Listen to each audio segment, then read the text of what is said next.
Good morning, Professor Kloppers. It is a privilege for me to do this interview with you as the subject of our book publication.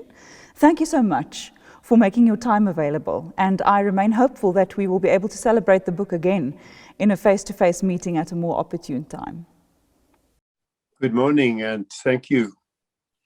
I would like to begin the interview by discussing perspectives on the connection between life and work as explored in the publication. The introduction to the volume explains that the influence of your life circumstances on your artistic oeuvre progressively came to the fore as the chapters unfolded, and that this realization prompted the life and work format of the publication. Your own involvement with the book's gestation over an extended period of time is also acknowledged in the publication. May I ask if new insights about the relationship between your life and work occurred to you in the context of that process? They certainly did.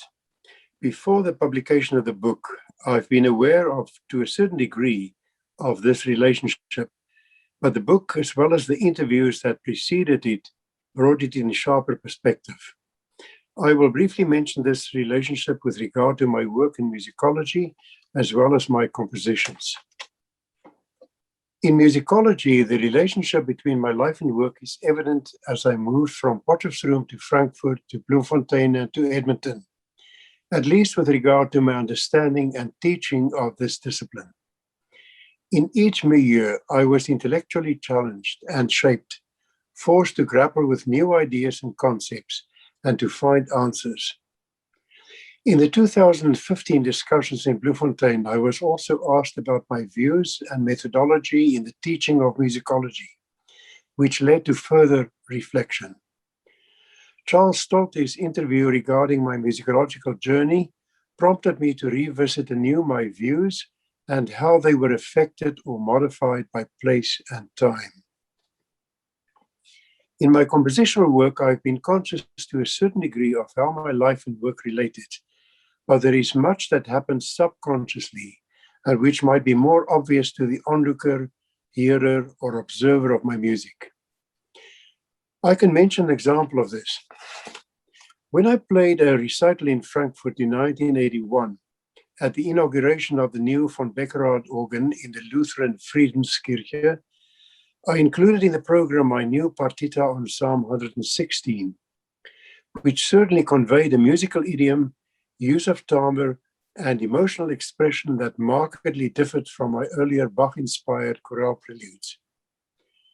After hearing the work, the wife of the organist, who had been a fellow student in Frankfurt at the time of my study with Walscha, and who had spent some time in South Africa with us, observed that my music has developed a new kind of mystical quality, and she wondered whether my work in the Anglican Church was at the root of this. She contrasted this new style to what she described as the more lean, rational way of composing in the Lutheran tradition. In a similar way, I was forced to consciously look at the wider context of my music when interviewed by Martina Viljoen, Nicole Viljoen, and Jan Burgers. They made objective, contextual observations of the works that had never occurred to me. In reading the various analyses of my music in the book, I was struck again by the writer's keenness of observation and establishing connections between the work and my life circumstances. One of those connections that stand out quite starkly is the event of your immigration to Canada. It comes to the fore in the book as a great rupture, not merely because of the obvious loss of intimacy with friends and family, the hiatus in your career, and all the quotidian challenges of a relocation, but especially because of the painful ideological journey that led to your decision. If I calculated correctly, you have now lived longer in Canada than in South Africa. That is correct. Looking back today, how would you describe your relationship with South Africa and with Canada, respectively? I was raised in an Afrikaner family and will always remain an Afrikaner, with strong ties to the Afrikaans language and culture and to South Africa. I'm proud of my Afrikaner heritage. Our children have the same love for South Africa and the Afrikaans language. Our adopted country, Canada, has been very good to us and welcoming. This was especially true with regard to the Anglican community of St. John's in Edmonton, who accepted us unconditionally and helped us as a family in every way possible. We feel at home here as Canadian citizens and love the country, its beauty and diversity, but above all, its tolerance and welcoming nature towards newcomers, its multicultural policies. This does not mean that it is flawless, as we in time discovered. Every country has its wrongs and injustices, past and present. Of importance is whether it deals with these wrongs and whether it is endeavoring to create a better and just society. Excuse me. In the past, settlers to Canada, like most colonials, tended to occupy the land and impose a European style of living at the expense of its indigenous peoples. They made treaties with indigenous peoples that were not always honored.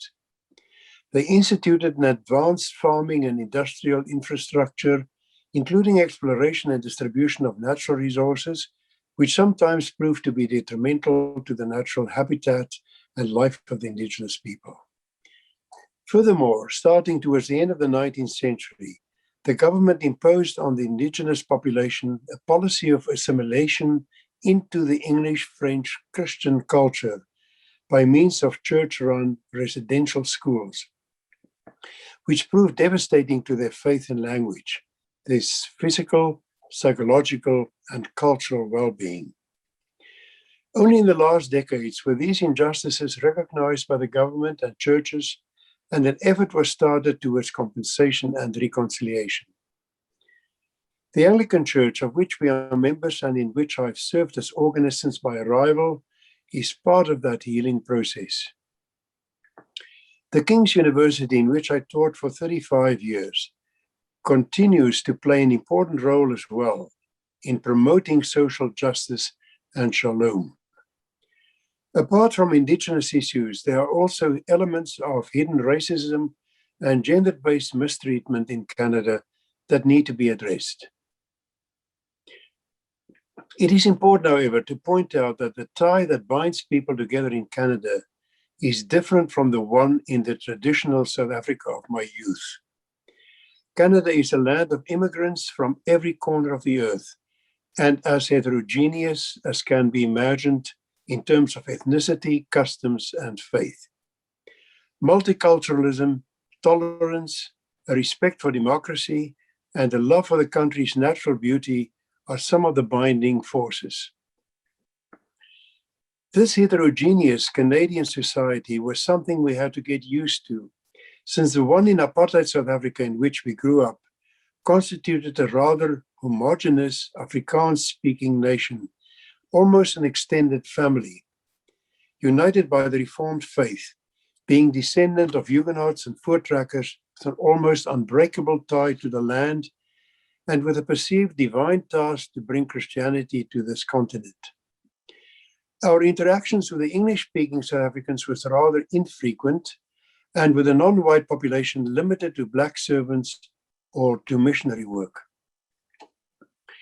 With regard to our relation to South Africa after moving to Canada, we kept in touch with family and musical colleagues in South Africa after our departure in 1976.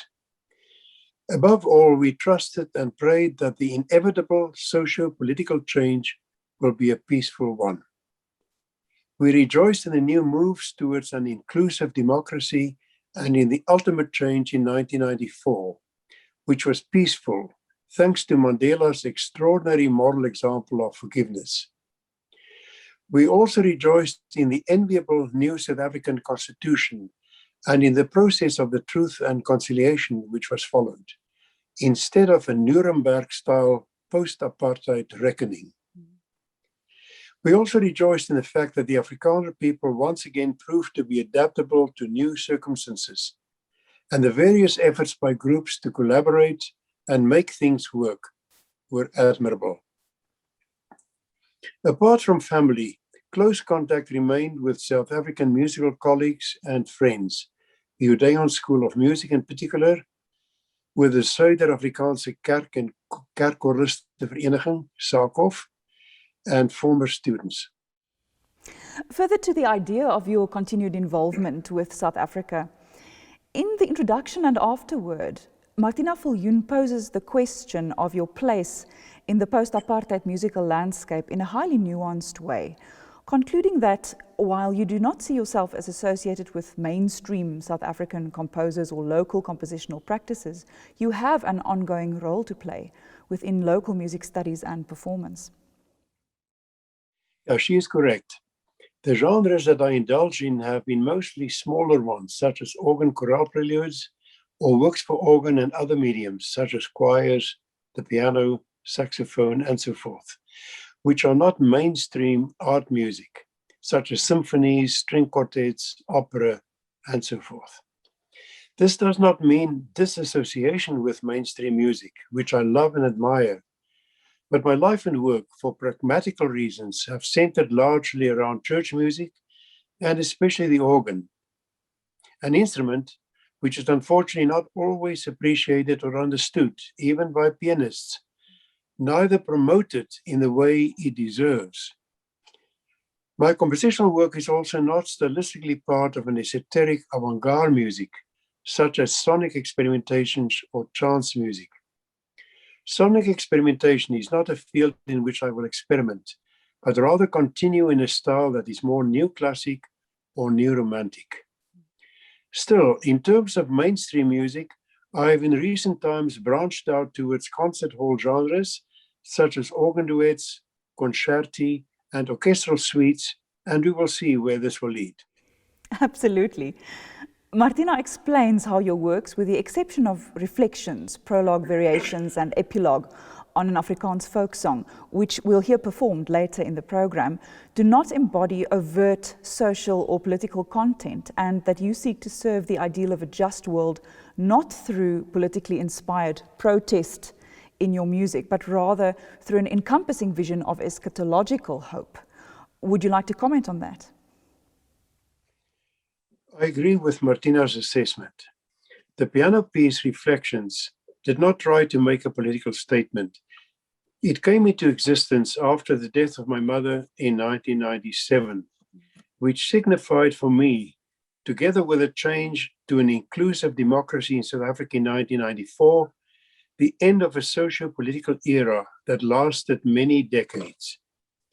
The work sprung from an empathy with my Afrikaner people's ideals, the established understanding of its past, their sufferings and achievements, but also their illusions in the unjust apartheid era. Regardless of my rejection of the way the Afrikaner government tried to secure political and cultural security by means of the apartheid system, I naturally understood how the Afrikaners view their history, and I empathized with the ultimate disillusionment, with a realization that the dream of socio-political independence has faded. Although there is much expression of pain and disillusionment in Reflections, written in 1998, it also speaks of courage, hope, and acceptance, adaptability, even when there are still lingering questions about the future of the Afrikaans culture without any political security. Is it important to you that South Africa should have a place in your legacy as a composer? Absolutely. I'm deeply indebted to South Africa and will love to continue to contribute in my own way to its rich musical culture. And I can add, long may you be able to do so. It now remains for me to thank you once again for your participation in this interview, and I hope you will enjoy the rest of the program with us. Thanks so much. Thank you.